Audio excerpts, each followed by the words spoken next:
Salam sejahtera Malaysia, terima kasih kerana menonton video-video dalam channel ini. Sebelum kita mula, jangan lupa untuk tekan tombol subscribe, share, like, dan komen. Let's go! Salam sejahtera dan selamat pagi kepada semua pendengar.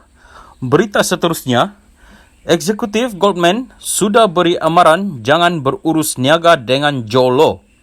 New York, seorang eksekutif kanan undang-undang di Goldman Sachs Group Inc. memaklumkan mahkamah bahawa beliau sudah memberi amaran kepada pegawai bank di syarikat itu supaya tidak menjalankan perniagaan dengan pembiaya Malaysia Low Tech Joe atau Jolo. Stephen O'Flaherty yang berkhidmat dalam perisikan British selama 30 tahun sebelum menyertai Goldman Sachs berkata demikian dalam perbicaraan rasuah terhadap bekas juru bank Goldman Sachs Roger Ng pada Selasa.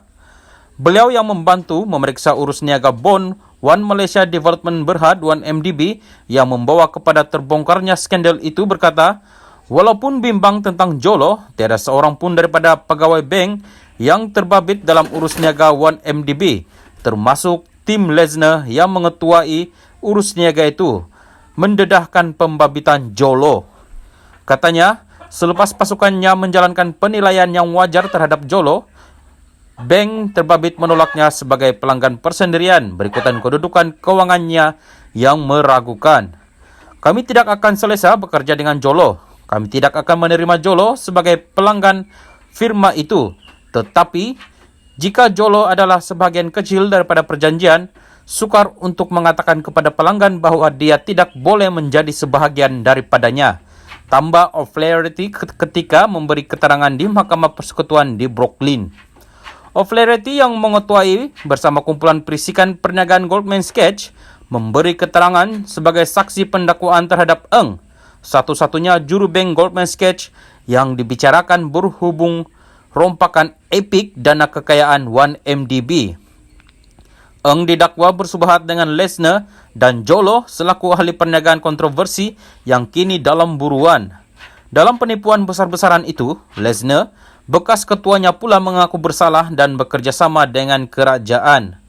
Peguam Ng menghina kredibiliti Lesner dengan alasan bahawa Lesner yang mengelirukan pihak atasan Goldman Sachs tentang peranan Low.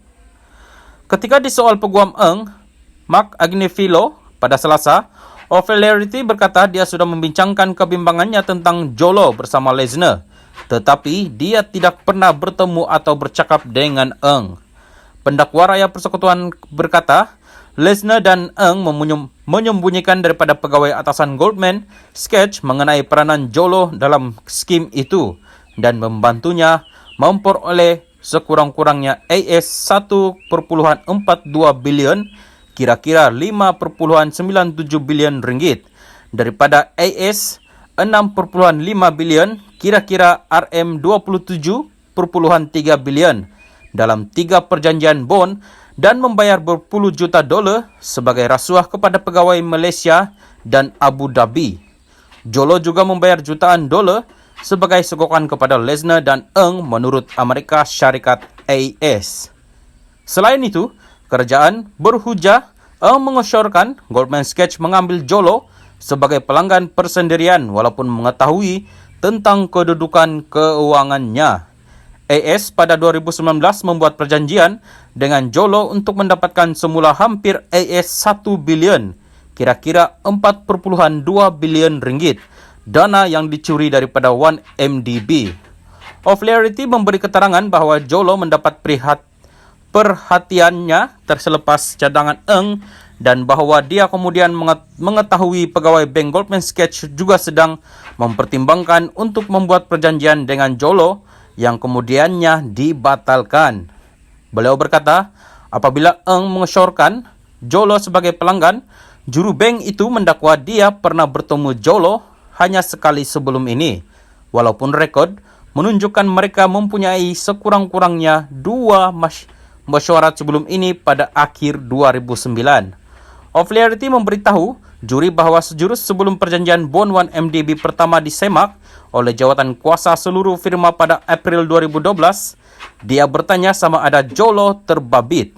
Katanya, beliau sudah mendengar daripada seorang pegawai bank Goldman Sachs di Timur Tengah bahawa Jolo menghadiri mesyuarat Lesnar di Abu Dhabi bersama Sheikh Mansour bin Syed Al Nahyan, pengurusi dana kekayaan negara Abu Dhabi International Petroleum Investment CO, selaku anak syarikat IPIC yang menjamin perjanjian 1MDB. Lesnar bagaimanapun katanya menafikan pembabitan Johlo. Dia nampaknya jengkel dengan saya. Lesnar berkata, Jolo tidak hadir, kata O'Flaherty.